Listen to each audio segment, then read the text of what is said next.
Assalamualaikum warahmatullahi wabarakatuh. Hari ini saya nak buat ulasan perlawanan di antara Kedah versus Kelantan, yang mana Kedah menang 5-0 pada perlawanan ni. Dan boleh saya katakan ini adalah perlawanan yang paling menarik ditunjukkan oleh pasukan Kedah sepanjang perlawanan Liga Super pada season kali ini. Dan kalau kita lihat, ada beberapa perubahan peranan yang diberikan kepada pemain dari Coach Nafuzi. Antaranya kita boleh nampak Amir Bek main lebih advance ke hadapan, Litak bermain di bahagian kiri, dan kembalinya Amirul Hisham ataupun Wom di bahagian tengah untuk bertindak as a single pivot. Dan perkara-perkara ini memberikan impak positif kepada bahagian serangan dan juga bahagian tengah pasukan Kedah dalam melakukan build-up play. Bahkan kalau kita lihat pada game ni juga, Lira boleh dikatakan improve berbanding game-game yang lain, yang mana Lira berjaya untuk convert satu gol melalui sepakan penalti, dan dia juga berjaya untuk set up 2 gol kepada Balotelli dan juga kepada Hidalgo. Ini adalah satu penambahbaikan yang baik ditunjukkan oleh pasukan Kedah selepas mereka pergi bonding di Langkawi. Jadi tanpa membuang masa, mari kita masuk ke dalam ulasan perlawanan. Untuk ulasan perlawanan kali ini, saya akan mulakan dengan pasukan Kedah. Apakah perkara positif yang kita boleh ceritakan tentang pasukan Kedah? Perkara pertama yang kita boleh ceritakan tentang pasukan Kedah adalah di bahagian tengah, yang mana boleh saya puji dengan kembalinya Amirul Hisham di bahagian tengah bertindak as a single pivot untuk menggantikan tempat Amir Bek, yang mana peranan Amir Bek diletakkan untuk lebih advance ke bahagian hadapan bagi membantu Ott dalam gerakan serangan, telah memberikan satu dimensi yang baru kepada bahagian tengah pasukan Kedah, yang mana kita boleh nampak peranan yang dimainkan oleh Amirul Hisham di bahagian tengah memang begitu solid dalam mengekang asakan dan juga gerakan dan juga perancangan yang dilakukan oleh pasukan Kelantan di bahagian tengah. So memang kita boleh nampak Amirul Hisham telah berjaya untuk menutup mulut kritikan-kritikan yang diberikan kepada beliau pada sebelum inilah, yang mana beliau semalam beraksi dengan sangat cemerlang dalam menstabilkan bahagian tengah pasukan Kedah. So memang kita obviously nampak Amirul Hisham adalah lebih kepada untuk membantu dan juga memberi protection ataupun support kepada back four pasukan Kedah daripada menerima asakan-asakan yang diberikan oleh pemain-pemain serangan pasukan Kelantan. Dan Amirul Hisham berjaya menjalankan tugas beliau dengan sangat baik as a single pivot untuk memastikan yang bahagian tengah pasukan Kedah tidak dipenetrate ataupun tidak berjaya untuk dikuasai oleh barisan tengah pasukan Kelantan. Dan benda inilah yang paling positif tentang kehadiran Amirul Hisham yang bertindak sebagai pemain nombor 6. Dan perkara ini telah membolehkan untuk Amir Bek untuk naik lebih tinggi bagi membantu Ott berada di bahagian hadapan. Dan kita boleh nampaklah yang mana dimensi antara kedua-dua player Ott dan juga Amir Bek telah memberikan satu perubahan yang ketara kepada bahagian serangan pasukan Kedah, yang mana kita boleh nampak yang Amir Bek banyak untuk cover up di kawasan half space belah kanan dan juga memberi support kepada Hidalgo di belah kanan ketika pasukan Kedah menyerang di bahagian kanan. Dan perkara ni positif lah. Sebab apa? Sebab apabila Hidalgo membawa bola lebih advance ke bahagian hadapan, maka Amir Bek akan sentiasa memberi support untuk memberi bantuan kepada Hidalgo, bagi Hidalgo untuk open game ataupun melakukan passing kepada Amir Bek. So sebelum ni kalau kita lihat, Hidalgo banyak isolated. Bermaksud isolated ni, Hidalgo banyak dapat bola di bahagian kanan dan tak dapat banyak support daripada fullback ataupun bahagian tengah. Tetapi apabila Amir Bek bermain di bahagian hadapan dan lebih advance kepada bahagian serangan, maka kita boleh nampak yang Hidalgo agak selesa apabila sering menerima support daripada Amir Bek ketika pasukan Kedah menyerang. Dan ditambah pula oleh Kamel, yang mana boleh dikatakan Kamel juga beraksi dengan sangat cemerlang daripada segi overlap dan juga transisi dari bertahan ke menyerang untuk memberi support kepada Hidalgo ketika pasukan Kedah dalam progression ball. So benda ni positive side lah untuk bahagian tengah dan juga bahagian kanan pasukan Kedah. Dan perkara ini membolehkan Ott untuk bergerak dengan lebih bebas di kawasan half space dan juga central area yang berhampiran dengan di box pasukan lawan. Apabila Amir Bek dah ada untuk cover up bahagian kanan, maka Ott telah Ott telah boleh untuk minimiskan dia punya tugas ataupun kurangkan dia punya tugas untuk memberi perhatian kepada bahagian tengah dan juga bahagian kiri dia sahaja, dan menjadi pemain yang berada di belakang striker iaitu William Lira. Dan hasilnya kita boleh nampak apabila Ott berada dalam kedudukan yang kosong ataupun lebih lebih bebas di bahagian tengah, maka Ott akan sentiasa berada dalam kedudukan yang senang untuk menerima bola, dan hasilnya Ott berjaya untuk receive the ball daripada Boyan Siga untuk jaringkan gol pertama buat pasukan Kedah. Jadi perubahan yang dilakukan oleh Coach Nafuzi untuk membawa masuk Amirul Hisham dan push Amir Bek untuk bermain lebih ke hadapan bagi memberi support kepada bahagian kanan telah memberikan perubahan yang sangat positif kepada midfield department pasukan Kedah dan juga kepada corak permainan pasukan Kedah dalam membentuk dimensi yang baru kepada serangan pasukan Kedah. Itu perkara yang pertama yang boleh saya katakan. Perkara yang kedua, kalau kita lihat perubahan posisi juga telah berlaku di antara Litak, yang mana sebelum ni kalau kita tahu Litak banyak diletakkan di bahagian tengah untuk bergandingan dengan Ott, ataupun dia banyak diletakkan di bahagian kanan dan Hidalgo dipush kepada bahagian tengah. Tetapi dalam beberapa game dengan corak permainan sebegitu ataupun dengan penerapan sebegitu, boleh dikatakan combination play dan juga corak permainan yang ditunjukkan oleh Litak tidaklah beberapa menjadi. Tetapi kali ini perubahan yang dilakukan oleh Coach Nafuzi adalah beliau meletakkan untuk Litak bermain di bahagian kiri, dan perkara ni memang sangat positif. Apabila Litak berada di bahagian winger kiri, kita boleh nampak yang pasukan Kedah boleh memaksimumkan penggunaan daripada Litak di kawasan kiri untuk menyerang pasukan Kelantan punya kawasan third, orang kata apa, attacking third pasukan Kedah adalah lebih baguslah, ataupun di kawasan final third. Jadi apabila Litak bermain di bahagian kiri, kita boleh nampak yang pasukan Kedah lebih agresif daripada serangan-serangan yang berbahaya. Sebab apa? Sebab Litak nampak lebih selesa untuk berada di bahagian kiri dan dia pandai untuk stretch out the game ataupun hold the touchline untuk menerima bola di kawasan kiri. Dan benda ni positif. Sebab apa? Sebab Litak ni dia ada kelebihan daripada segi pace. Dia ada, walaupun tak berapa laju, tetapi dia ada ball control yang bagus untuk beat pertahanan Kelantan. Dan dalam pada masa yang sama, Litak ni juga antara supplier ataupun mempunyai crosser ataupun hantaran-hantaran jauh ataupun lintang yang tepat untuk memberi hantaran ke dalam di box pasukan Kelantan lah. So benda ni positif kepada pasukan Kedah punya serangan. Dan dalam yang paling penting, apabila Litak bermain di bahagian kiri, dia tidak mengganggu kepada attacking structure pasukan Kedah.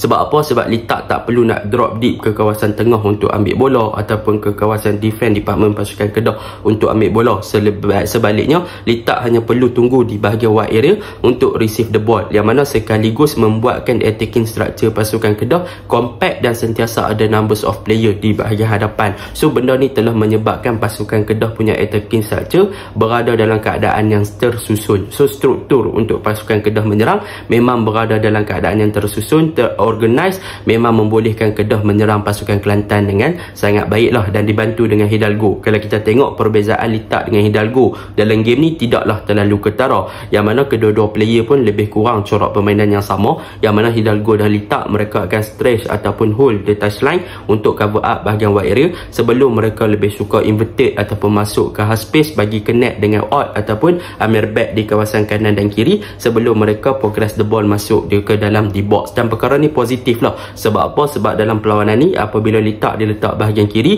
maka kita boleh nampak keseimbangan antara corak menyerang pasukan Kedah, yang mana kanan hidup, kiri pun hidup. So benda tu positif. Sebab apa? Sebab sebelum ni kita nampak sangat ketara yang kita banyak menggunakan Hidalgo, more to Hidalgo berbanding di bahagian kiri sama ada Fayyad ataupun Al-Hafiz. Tetapi benda ni nampak positif sebab nampak keseimbangan. So Kedah boleh balance daripada segi serangan, dan sama ada attack belah kanan dan melakukan change ke bahagian kiri. So kita boleh nampak banyak orang kata apa, free flowing football yang bagus. Kita boleh nampak Hidalgo berjaya create assist daripada kanan kepada Litak untuk gol pasukan Kedah, dan kita boleh nampak daripada bahagian kiri kepada daripada Lira untuk set up kepada Hidalgo di bahagian kanan. So benda tu memang positif untuk pasukan Kedah. Ini yang kedua yang saya boleh puji untuk pasukan Kedah. Yang ketiga, apa yang boleh saya puji untuk pasukan Kedah adalah tentang defense department, yang mana boleh saya katakan untuk game ni defense department pasukan Kedah bermain dengan sangat baik in term of attacking dan juga in term of defending, yang mana boleh saya katakan mereka dah mula serasi dalam corak permainan yang cuba diterapkan oleh Coach Nafuzi. Mungkin kita tak boleh nak puji lebih lah sebab lawan dengan Kelantan, tapi obviously kita nampak yang player mula untuk ada chemistry dan player mula untuk menidakkan daripada membuat kesilapan-kesilapan yang mudah seperti mana game-game yang sebelum ni. So nampak yang defense department kita lebih compact, lebih agresif dan lebih bagus daripada untuk supply the ball. Dan kita boleh puji untuk dua center back kita, iaitu Rodney Kelvin dan juga Boyan Seger, yang mana kedua-dua player ni memang sangat bagus daripada segi ball playing defender, yang mana kita boleh nampak kedua-dua player adalah berkaki kiri. Dan kita boleh nampak apabila Boyan Seger naik lebih tinggi bersama dengan Rodney Kelvin, kedua-dua player ni boleh supply ataupun passing bola ke bahagian hadapan untuk memastikan yang bola tu sentiasa progress daripada defense department naik lebih tinggi. So apabila ada seorang player yang daripada bawah untuk supply bola ke bahagian hadapan dengan sangat baik, maka kita boleh untuk create chance yang lebih tinggi untuk menyerang pasukan lawan, sekaligus untuk melakukan penetration ke arah di box pasukan lawan lah. Dan hasilnya kita boleh nampak lah, salah satu gol daripada Manny Ott adalah terhasil daripada hantaran Boyan Seger yang bermain dengan high line, hantaran terus kepada Ott berjaya untuk melakukan beberapa gerakan sebelum melakukan shooting. So benda ni positif untuk dua center back kita. Rodney pun dia sangat mudah, orang kata apa, sangat senang, sangat comfort, sangat selesa dengan bola untuk dia progress the ball daripada defense department ke attacking department. So benda ni positif. Dan yang paling penting, pasukan Kedah apabila dua orang ni pegang bola, Kedah di bahagian midfield dah ada player yang menjadi connector. So Amirul Hisham menjalankan tugas dia dengan baik juga sebagai ball progressor ataupun sebagai receiver di bahagian tengah untuk pasukan Kedah link up ataupun connect bagi menggerakkan bola daripada bahagian bawah ke midfield department ke bahagian attacking ataupun ke wide area. So benda ni positif lah. Dan untuk fullback Amirul pula, maafkan saya, iaitu Arif Farhan dan juga Kamil, kedua-dua player ni bagi saya positif lah. Kedua-dua corak permainan yang ditunjukkan oleh mereka berdua, yang mana Arif Farhan more to inverted dan juga lebih kepada backup, letak dengan sangat baik untuk game ni. Kita boleh nampak dia bermain dengan sangat cemerlang, dengan buat overlap, memberi support yang cukup kepada letak. Begitu juga dengan Kamil, yang mana Kamil juga banyak memberi support kepada Hidalgo dan juga banyak untuk inverted ke bahagian tengah bagi membentuk tiga defensive midfielder bersama dengan Arif Farhan dan juga Amirul Hisham di bahagian tengah. Dan dalam masa yang sama, recovery phase untuk mereka cover up mereka punya position pun bagus. Cumanya untuk Kamil, kalau boleh untuk dia tingkatkan lagi daripada segi fokus dalam game, mungkin mampu membantu dia untuk progress dia punya potential untuk jadi the best right back yang ada untuk pasukan Kedah, sekaligus menjadi pemain utama untuk pasukan Kedah pada season kali ini lah. Sebab apa? Sebab kita boleh nampak dalam 15 ke 20 minit pertama ada beberapa kali dia buat mistake mudah, iaitu dia buat hantaran-hantaran yang berjaya di-intercept dengan mudah oleh pemain Kelantan dalam fasa Kedah build up. So Kamil, lepas tu Kamil berjaya untuk settle down dan berjaya untuk improve gameplay dia daripada minit ke minit lah. So benda tu positif lah. Dan yang terakhir, apa yang boleh saya puji untuk pasukan Kedah pada perlawanan ni adalah, bukan yang terakhir, sebelum yang terakhir, maafkan saya, seterusnya adalah tentang Lira. Lira ni kita kena puji sikit lah. Sebab apa? Sebab game ni Lira 1 gol, 1 penalti, dan dia juga berjaya untuk create 2 assist, 1 kepada Hidalgo dan 1 kepada Balotelli. Untuk game ni apa yang boleh saya nak puji tentang Lira? Sebab apa? Sebab dia banyak bergerak. Sebab sebelum game-game ni kita boleh nampak yang Lira ni slow sikit, dia banyak stay in the position dekat atas sebelum dia menerima bola. Tapi dalam game ni dia banyak untuk drop deep, dia banyak untuk create space, dia banyak untuk open game, and dia banyak bergerak untuk mencari ruang. So untuk dia receive the ball tu, highest chances dia, ada probability yang tinggi untuk dia terima bola. Dan untuk game ni beberapa kali dia berjaya untuk receive the ball di dalam kawasan di box dan dia buat turning yang bagus. Tetapi in term of decision making dan juga in term of finishing, dia masih lagi perlu perbaiki lah. Sebab apa? Sebab ada beberapa gerakan yang dia berjaya untuk beat pertahanan pasukan Kelantan dengan dia punya physical dan juga pace, tetapi decision making yang dia buat agak lambat. Dia nak release ball agak lambat, sama ada dia nak shooting ataupun dia nak passing, dia agak lambat buat decision kat situ, menyebabkan pasukan Kedah punya peluang agak terbuang lah, and sepatutnya boleh skor tapi gagal untuk skor. Dan dalam pada masa yang sama, dia perlu perbaiki lagi daripada dia punya positioning. Sebab apa? Sebab kalau kita lihat ada satu chance, clear chance, yang mana Fayyad hantar kat back kat dia, tapi dia tak berada dalam kedudukan untuk sambut bola, dan dia bagi alasan kenapa tak passing tepat kat dia. Sepatutnya dia boleh dia meluru untuk berada dalam position tersebut untuk menampang bola ataupun slide terus ya, kan? Tapi nak buat macam mana, kan? Tak ada rezeki dia. Tapi majang dia kena improve. Dan yang terakhir, apa yang boleh saya puji adalah tentang kemasukan pemain-pemain simpanan, iaitu kemasukan Fayyad, Al-Hafiz, Balotelli, Fazrul Daniel, yang memberikan impak positif, termasuk Wan Amirul Hafiz. Yang mana kalau kita tengok pada game ni, Fayyad Zulkifli yang masuk untuk bermain di bahagian kiri, kita boleh nampak yang dia punya gameplay sedikit matang, yang boleh saya katakan ada perubahan daripada segi dia punya decision making, daripada segi ball control, daripada segi dia punya keberanian. Dia berani untuk bawa bola sampai sampai dekat garisan orang kata apa, dekat garisan corner dan sebagainya. So benda ni positif. Sebab apa? Sebab sebelum ni kita boleh nampak yang Fayyad bila dia dapat bola, dia agak teragak-agak untuk bawa bola lebih ke depan, move forward dan sebagainya.